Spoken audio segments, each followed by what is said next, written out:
அருள் செல்வம் செல்வத்துள் செல்வம், பொருட்செல்வம் பூரியா கண்ணும் உல அப்படிங்க. இந்த பொருட்செல்வத்தில் உள்ளவங்களெல்லாம் கண்ணால் பார்த்துட்டு இருக்கோம். தாழ்ந்தவர்களிடம் அது இருக்கின்றது, அதனால் அது உயர்ந்த பொருள் அல்ல அப்படின்னு. ஆனால் உயர்ந்தோரிடம் ஒரு செல்வம் உண்டு, அது அருட்செல்வம். அருட்செல்வம் உடையவர்கள் பிற உயிர்களை தன் உயிர் போல நேசிப்பார்கள். பிற உயிர்கள் துன்பப்படுவதை கண்டு கலங்கி கண்ணீர் ஊற்றுவார். வேதனைப்படுது. தன்னால் ஆன இயன்ற உதவியை உடனடியாக போய் செய்வார்கள். எந்த விதமான எதிர்பார்ப்பும் இன்றி உடனடியாக அந்த உதவியை செய்வார்கள். எல்லா உயிர்களையும் நேசிப்பார்கள். குசேலர் கண்ணபிரான் வரலாறு உங்களுக்கெல்லாம் தெரிஞ்சிருக்கும். இந்த குசேலரை ஏன் போற்றுறான்றதுக்கு ஒரு உதாரணம் பாருங்க.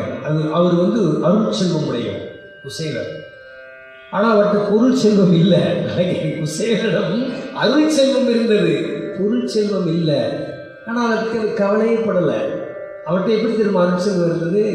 ஒரு நாள் அவங்க மனைவி சொன்னாங்க, உங்கள் நண்பர் தான் மன்னராக இருக்கிறாரு கண்ணபிரான், ஒரு நாள் அவர் போய் பார்த்துட்டு வாங்களே அப்படின்னாரு.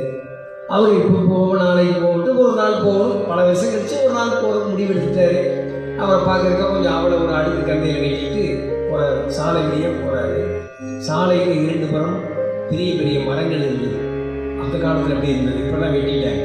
2 புறமும் மரங்கள் நிறையா இருந்தது. மரங்கள் இருந்தால் நல்ல நிழல் இருக்கும்.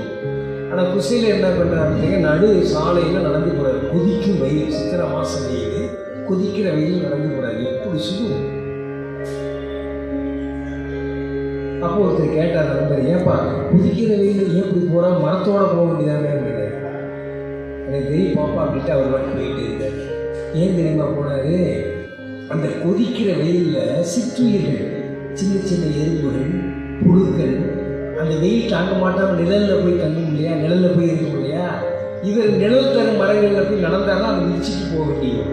அது எவ்வளவு பாவம். அவர்கள் எறும்பு, சின்ன சின்ன பூச்சிகள்லாம் இருக்குமாப்பா, அதை நிழல்ல அது வெயிலுக்கு ஒதுங்கி நிற்குது. அதனால் அந்த வெயிலை தாங்க முடியல, நம்ம தாங்கிக்குவோம். அதனால் தாங்க முடியுமா பாவம். அதனால நிழலில் போகாமல் வெயிலில் போகிறாங்க. அந்த சிற்றுயிர்களை கண்டு இறங்கி அருள் செல்வம் உடையவர்.